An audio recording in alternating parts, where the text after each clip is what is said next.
Hare Krishna everyone, and welcome back to our ongoing series on the glories of Sri Vrindavan Dham. Nama Om Vishnupadaya Krishna Prishtaya Bhutale Srimati Bhaktivedanta Swaminiti Namane Namaste Saraswati Deve Gauravani Pacharine Nivishesha Shunyavadi Paschatya Desha Tarine. All glories to Srila Prabhupada. So we're continuing with our mini-series on Stimulation for Ecstatic Love, and this will be part 67. As we have previously covered two of Lord Chaitanya's favorite poets, namely Vidyapati and Chandidas, as stated in Chaitanya Charitamrita, today we will discuss the life and poetry of the third personality referred to in Chaitanya Charitamrita, and that is the illustrious Jayadeva Goswami. And because there's so much information about him, we'll discuss about him in two lectures. So this is part one, next Friday, part two. But first, in order to better understand his and other devotional poets, I would like to briefly mention another technique in devotional poetry used by these personalities to enrich their writings, to enrich their poetry. Scholars call such techniques alankaras. It means ornaments. And today we'll discuss vakroti. It refers to a phrase or a sentence or a word that can have multiple meanings. And Srila Kavikantapur gives an example of vakroti in his illustrious Alankara Kushtuba, 7.1. It's really nice. He writes, Radha says to Krishna, "Who are you, dark fellow?" And Krishna replies, "I'm Hari." So Radha, interpreting Hari as lion, says, "But this Vrindavan forest has become devoid of such ferocious animals. How can a lion be present here?" So Krishna says, "O Radhika, I'm Madhava." Radha, interpreting Madhava as the month of Madhav, says, "How has the Vaishak month arrived untimely?"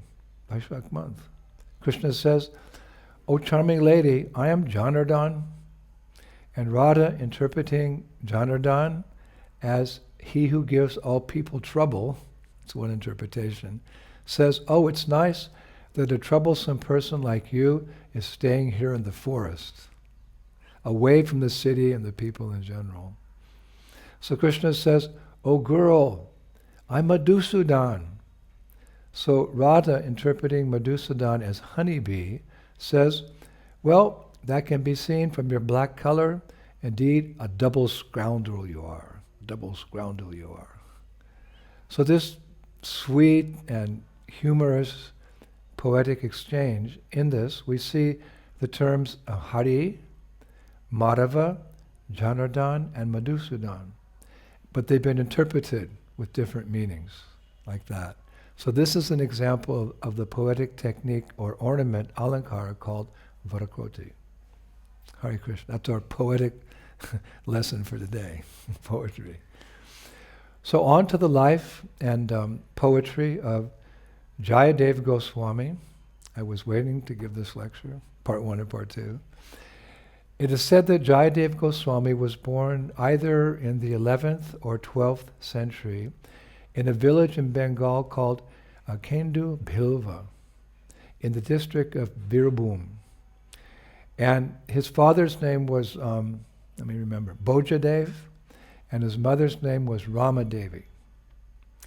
And as we know in the lives of great personalities, often their childhood is full of amazing pastimes, miracles actually.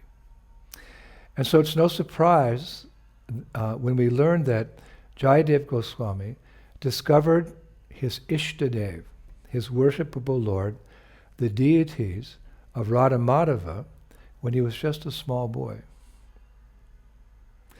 There's no exact details about where or how he found them, but it is written that he worshipped them as a child, a young child.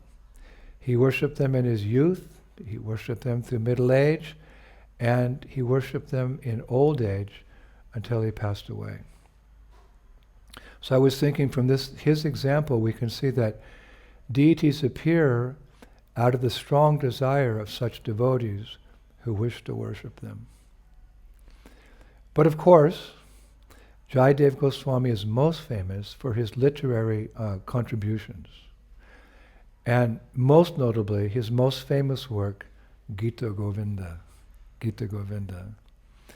Therein, he describes the loving pastimes of Radharani and her gopis with Sri Krishna. It is said that Jayadeva Goswami wrote the Gita Govinda not far, actually, from our Mayapur Chandrodaya Mandir in West Bengal. I thought that was really interesting. And in it, he clearly identifies himself as the author. In verse 3, 7, 10, he writes very eloquently, "He who appeared in the village of Kendu Bhilva, just as the moon rises from the ocean, has collected Sri Krishna's expressions of lamentation. Thus Jayadeva is humbly narrating this song." So it's concrete proof. We should mention at this point that although Gita Govinda has achieved, worldwide popularity and is readily available to one and all, it was originally intended only for very advanced devotees, not for everyone. Actually, in the introduction, Jayadeva Goswami establishes the standard for who is qualified to hear or read Gita Govinda. He writes, "If your heart yearns for remembrance of Sri Hari, which bestows all happiness, if you are hankering to contemplate upon Sri Hari with intense affection, and if you are overwhelmed with curiosity to know about Sri Hari's skill in his loving pastimes, then by all means, read this book. You may find this poetry very sweet and pleasing, but if you do not nurture these three desires, then this moving and lyrical literature is not for you. Only if your heart is full of intense eagerness to fathom Sri Hari's loving pastimes will you be able to appreciate my pleasing and inspiring poetry." That's like poetry itself. So there we hear the qualifications for reading Gita Govinda. As we know, Chaitanya Mahaprabhu would regularly discuss the verses of Gita Govinda, and he would do so only with his most confidential associates, Swarup Damodar and Ramananda Rai. And Srila Prabhupada also made it very clear that of all the songs of Gita Govinda, only the invocation, known as the Das Avatar Stotra, is fit to be heard or sung by his followers. We can read Gita Govinda, but only the invocation. Or we can hear parts of it that are not so deep. This we understand, Prabhupada wrote a letter to my godbrother Achyutananda Das on July 15th, 1972. Therein he wrote, "Regarding the songs of Jayadeva Goswami, those songs are for Siddha Bhaktas, not for us who are Sadhan Bhaktas or learning Bhaktas." Prabhupada is very humble. Lord Chaitanya never divulged in public. Rather, he enjoyed these topics in the company of his selected 3 or 4 devotees. There is one song by Jayadeva, Prabhupada writes, worshipping the 10 incarnations. This song is all right, he concludes. There is one song by Jayadeva, worshipping the 10 incarnations. This song's all right. So the Acharyas say that actually Jayadeva Goswami originally composed Gita Govinda primarily for the pleasure of Lord Jagannath. Going a little deeper here.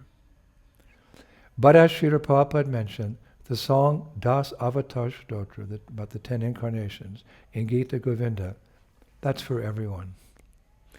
And as we see, it's often recited and sung by pious persons, as well as danced to and performed in theaters. It's been going on for 1,000 years now. And in these two classes about Jayadeva Goswami, we'll learn more about this wonderful book, Gita Govinda. So a little more about his history. Jayadeva lived during the reign of a king in Bengal whose name was Lakshman Sena. And I was reading that Jayadeva mostly kept to himself, writing his poems and songs about Lord Krishna. But as time went on, his general works became very popular with the common people. And in time, his poetic songs reached the ears of the king, Lakshman Sena. It was a tradition in those days that the king was often entertained by court musicians.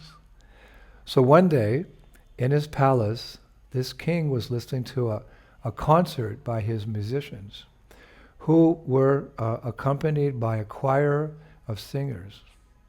Now, as the choir sung, the king saw many of the singers sway as tears filled their eyes. The choir singing, and they're swaying as tears filled their eyes. So listening more closely to the words of the song being sung, the king also started crying. Obviously he was very pious, Rajrishi. So when the music was over, he turned to his chief minister and he said, "What saintly person composed that song?" He wanted to know, what saintly person composed that song? So the minister replied, "Sir, a strict renunciate who lives alone in the forest outside the city composed it. His name is Jayadeva Goswami, and he's loved by the people." So the king, Lakshman Sena, he said, "Can you please bring him here? I want to meet him." But his minister said, "Sir, he probably won't come. He's a renunciate, as thus he shies away from royalty and opulence, and he lives in seclusion." But the king was determined to meet this saint, Jayadeva. So what did he do? He dressed up as a common man and went incognito to the humble bhajan kutir of Jayadeva Goswami. And there in front of Jayadeva Goswami, Lakshman Sena took off that common dress and revealed that he was the king. Then he invited Jayadeva Goswami to give up his simple life of living in a grass hut and come to live in the royal palace and right there. He said to Jayadeva, "Everything will be taken care of for you there." But Jayadeva Goswami, he wasn't interested. He looked around at his humble dwelling and he said, "I have everything I need here. And in my heart, I'm fully satisfied just worshipping the Lord of my heart and writing my poetry and songs." So Lakshman Sena said, "Yes, it's true what you say, and you have the right. You're a sadhu to stay in a secluded place. You're a renunciate. But also as a sadhu, you're meant to share your knowledge and wisdom with others. You must share your good fortune with others. You're sadhu. Because without the association of saints like yourself, how will the common man ever become freed from the vicious cycle of birth and death?" So appropriate. So at that point, Jayadeva Goswami went silent. Then the king said, "This is what I'll do.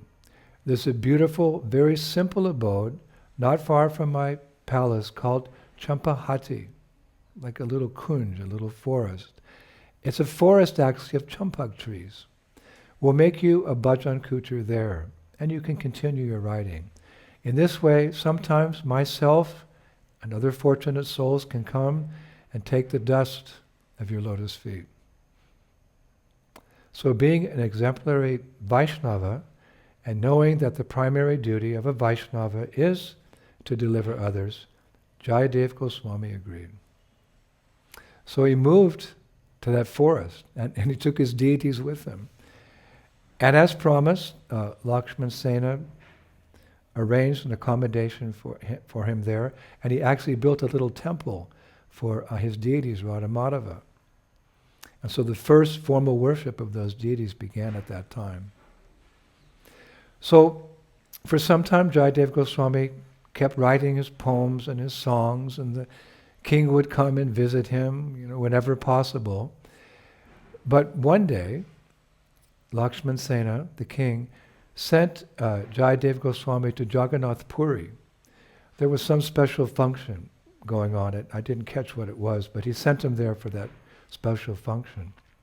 But historically, once there, Jayadeva Goswami ended up becoming the court poet of the king of Orissa. And after a few years passed by, Jayadeva Goswami got married. And it's very interesting how it all happened. I was reading, there was a Brahmana from South India whose name was Sudeva. And he had no children. He and his wife had no children. So one day he journeyed to Jagannath Puri and he prayed to Lord Jagannath, "O Lord, if I ever get a child, I will give him to you. Whether a boy or a girl, I'll give my first child to you." Lo and behold, by the mercy of the Lord, after some time his wife became pregnant and gave birth to a daughter whom they named Padmavati. Padmavati. And when she was 12 years old, the Brahmana brought her to the temple of Lord Jagannath, and presenting her to the deity, said, "O Lord, as I promised, I brought my first child to you. Here is my daughter." So immediately Lord Jagannath ordered Sudeva, apparently he was a very advanced devotee, a pure devotee, because the Lord ordered him. He said to him, "My dear devotee, there is a devotee named Jayadeva. He is an exalted personality and very dear to me. Take your daughter to him and ask him to accept her hand in marriage. You can tell him that this is my order." So, once again, we hear a pastime where the deity of the Lord speaks to his devotee. This should convince us that the deity of the Lord is non-different than the Lord. And what's more, each deity has a special mood and different pastimes. I was remembering one time Srila Prabhupada was taking darshan of Rukmini Dwarkadish in Los Angeles, in America. And afterwards his secretary asked him what he was praying for, because Prabhupada was intensely praying in front of those deities. So Prabhupada replied, "I was praying to Rukmini Dwarkadish to engage me in the service of Radha Rasa Bihari in Bombay." So in this way we can understand each deity is unique. Another time in Dallas, Texas, Prabhupada said to the head pujari, "You're the intimate servant of this deity, so what is the mood of this deity? You're the intimate servant of this deity, so what is the mood of this deity?" So the pujari didn't know what to say, didn't know what to reply. So Prabhupada mildly chastised him, saying, "You're serving this deity for so long, you should know the mood of the deity." Hare Krishna. So, being ordered by the Lord, Jagannath, Sudeva went to the forest with his daughter and met Jayadeva Goswami. Sudeva said, "Oh, Maharaj, kindly accept my daughter as your wife and engage her in your service." But Jayadeva replied, "O Brahmana, what are you saying? I'm a poor person living in the forest. You should give your daughter to a qualified Brahmana who has the right to accept her hand and who is well situated in society." So Sudeva said, "Actually, Jayadev, I was ordered by Lord Jagannath to give my daughter to you, and so it's your duty to obey his command. Please do not think of disobeying the Lord's order, for if you do so, you would be tainted by the offense of violating his command. So nicely put. So Jayadeva said, Lord Jagannath can keep thousands of women in his service. It would only enhance his beauty. But for me to keep one wife would be a huge burden. Therefore, I cannot accept your daughter. Take her and return home. I have my writings to do. But Sudeva turned to his daughter and said, Dear one, I must follow Lord Jagannath's order. I cannot disobey him. I'm requesting you to stay here and don't leave. Wow. Then he left. So at that point, the father's gone, the daughter's standing there.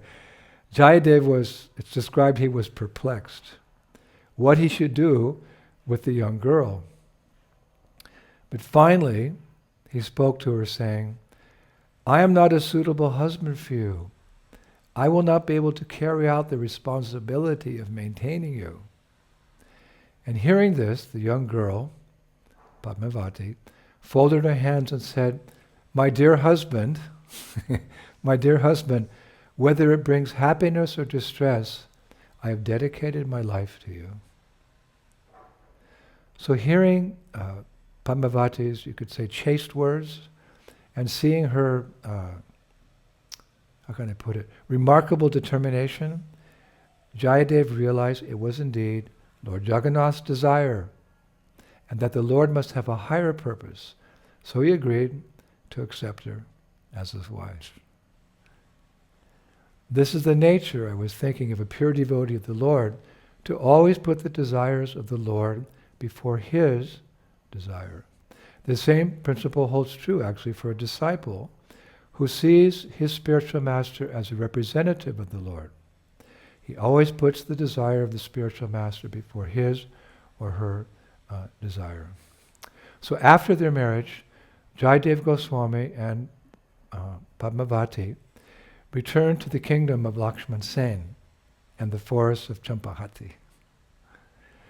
So historically, it was during this period that Jayadeva Goswami began writing Gita Govinda. And I would like to share at this point a very beautiful, and I could say innocent part of Gita Govinda with you, so you can appreciate Jayadeva Goswami's, looking for a phrase, poetic expertise. In this particular song, particular part of Gita Govinda, Jayadeva Goswami is describing how Krishna is waiting for Srimati Radharani at a rendezvous spot called Dira Samira, or it's sometimes referred to as Dira Samira Ghat. It's on the banks of the river Jamuna. So, one gopi says to Srimati Radharani, Dira Samire Jamuna Tere Vasati Vane Vanamali. Decorated with the forest garland, Krishna eagerly awaits you in a grove on the windswept bank of the Jamuna. Dressed in the most attractive way, Krishna has crossed all obstacles to meet you by the shore of the Jamuna, where a soft breeze carries the scent of sandalwood from the Malaya hills. Over and over again, he checks to see if the decorations in the grove are just right. Then he walks out into the courtyard and looks down the path for you. Not seeing you, he sighs in sorrow. O Radha, using the cloak of night, go to meet him, but please leave your telltale ankle bells behind. You glow like shining lightning, but of what use is such overwhelming beauty if it cannot rule over a monsoon cloud, decorated by a formation of flying swans? O Radhe. He finishes like that. Hare Krishna. So Jayadeva Goswami concludes this song by advising his readers. He calls his readers saintly persons. O saints, Krishna is joyful and gentle. Give your heart to Radha, Krishna, and their pastimes together. Then all three will appear in your minds. Let's recite that again. O saints, Krishna is joyful and gentle. Give your heart to Radha, Krishna, and their pastimes together. Then all three will appear in your minds. So we will continue with more pastimes and poetry of Jayadeva Goswami next week. For today, I would like to conclude our glorification of him with the beautiful poem by the medieval poet Vaishnav Das that we have recited a few times in the last couple of lectures on poets, but I was thinking it's just the perfect way to conclude. It's called God's Choicest Poets. Jayadeva Kavi Ripati Shiromani Vidyapati Rasadham Jai Jai Chandidas Rasa Shekhar Akila Bhuvane Anupam. All glories to Sri Jayadeva, the crest jewel amongst poetic kings. All glories to Sri Vidyapati, the abode of rasa. All glories to Sri Chandidas, the great connoisseur of rasa. These poets are unparalleled in their excellence in the three worlds. The creation of these poets were pristine songs describing Madhurya Ras. These songs were written in prose and verse, and they were relished by my Lord Gaurachandra, along with Ramananda Rai and Swarup Damodar. When Rai Ramananda and Swarup Damodar desired to awaken a particular mood within the Lord, they would sing these songs. Hearing their singing, even wood and stones would melt. Such were the sweet pastimes of these three individuals. Those moods and emotions of Sri Radha, which were hidden from the masses of people in general, were demonstrated with great effort by my Lord Gaura to one and all. Now that he has disappeared from external vision, these rasas do not touch my heart, even on listening to these songs. Thus, Vaishnav Das simply cries. Hare Krishna. So thank you, Prabhus. We'll return to Jayadeva Goswami and his poetry, and maybe another technique in poetry, in our poetry lesson, like we began this class with, next Friday. Oh, glorious to Srila Prabhupada, the revealer of the Nam. Shishi Gaurani Tai ki, Shishi Krishna Balaram ki, Shishi Radha Shama Sundar ki, Vrindavaneshwari Shrimati Radharani ki, Mayapur Dham ki, Gaurani Tai ki, Shri Krishna Sankirtan ki, Nitai Gaur Pimanandi, Jai Jai Sisi Radhe Sharm. Jayadeva Goswami.